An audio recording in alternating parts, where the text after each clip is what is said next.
What's up, YouTube? Blazeshadowthorn here back again with another Wi-Fi battle. This one's against Queen Bee, and this was another Wi-Fi battle. I had a pretty long time ago. I don't know exactly when I had it, but anyways, it's an OU match, but I brought a kind of UU team because I think it was like right around when Pokebank came out for the US, so I've got a lot of Pokemon that I had from Black and White 2 that I wanted to use. So I'm using a Choice Specs Seismic Toad, because why not? And I'm using a Heatmore because I wanted to get a kill with the Heatmore because I've used Heatmore a couple times and never got a kill with it. So I kept on putting it on my team, and I'm like, must get kill with Heatmore.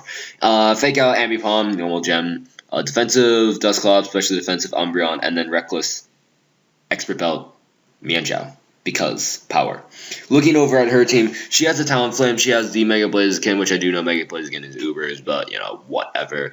It's like not that big of a deal. She also has the Gyarados and the Staraptor, so overall she has kind of a Stealth Rock weakness, I would like to say, and unfortunately for me, I didn't bring Stealth Rocks.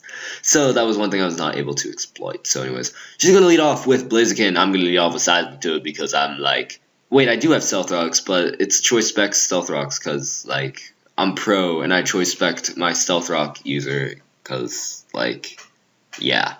Anyways, Brave Bird's going to happen. It's going to do a decent chunk of damage, I'm guessing, as I'm going to go for that nice, powerful Choice Specs Stealth Rock. Or at least I believe it's Choice Specs Stealth Rock. Might be Leftovers, but I don't think I'm Leftovers. I think I'm actually Choice. But yeah, yep. Cause I'm so pro right there. I went for the Choice Specs Leftovers. Nothing can top Choice Specs Leftovers.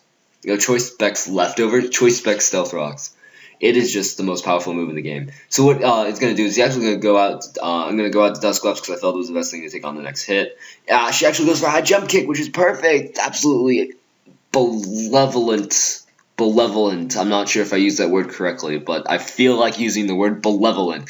Goes for the Flare Blitz, gets the burn, which is like, well, that's Frastic. Making up words. It's delightful.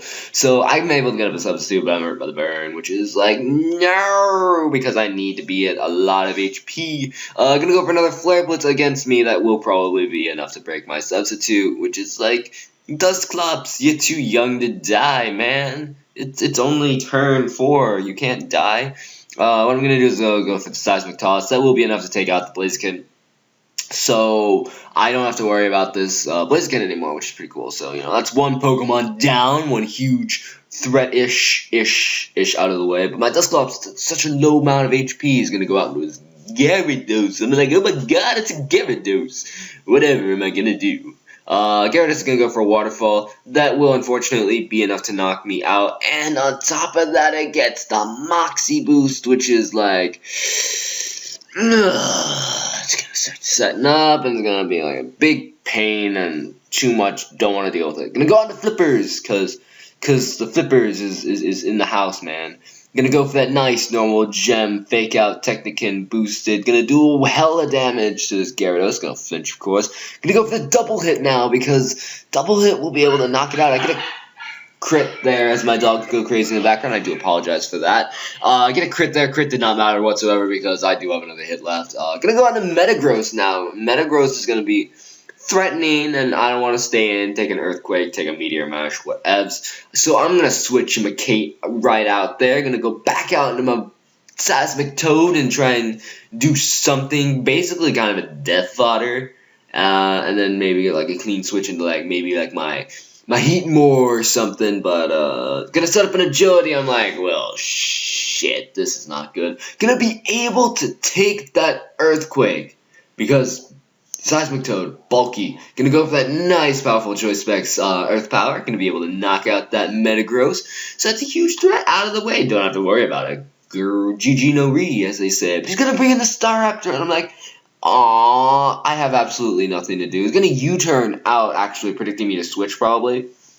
But my Seismic Toad's at such a low amount of HP, and I just wanted to be that guy that went for the Choice Specs Earth Power against a Staraptor. But U-turns out, gonna go down to Clawitzer, which Clawitzer is a pretty cool Pokemon. I like Clawitzer. I should I just recently obtained one. I should probably use it more. But anyways, I see goes out into Clowitzer, so I'm going to go out to my Mienshao. Because I'm thinking high jump kick should be enough to knock this thing out. If not knock it out, do hella damage to it. It will be able to knock it out because Mienshao, reckless and high jump kick and stabness and power. I'm going to go out into Talonflame now. And right here, I really want to save my Mienshao around for later, so I'm going to switch out. I'm going to go out to my Heatmore.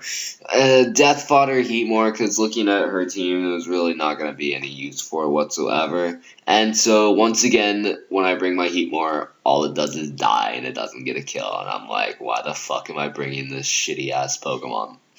But Recoil's racking up, but unfortunately, it's not enough. It's not enough. It's going to go on to Flippers, because I can now go for that nice, powerful priority fake out. Be able to knock out the Talonflame. That's one threat out of the way. Don't have to deal with that Talonflame anymore, because Talonflame is going to be really, really scary. Like, super scary. Gonna go back out to Staraptor now, because I'm assuming just to close combat and something like that.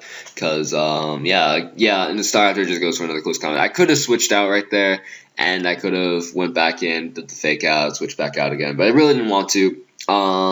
So I know it's probably choice scarfed by the way she's using it, so I feel relatively safe now going into my Umbreon, even though it might not seem like a good play, because, like, close combat, super effective and all that fun stuff. Basically what I'm doing is I'm lowering its defense, so I can then go into, like, my Mienshao and take a close combat and then just destroy it. So what I'm going to do now is going to go for the foul play, and with the lower defenses and stuff, that will be enough to knock out the Staraptor, which will leave me with the narrow 2-0 victory. So I hope you enjoyed my narration. I hope you enjoyed the Wi-Fi battle. If you did, leave a like and a comment. Those are always greatly appreciated.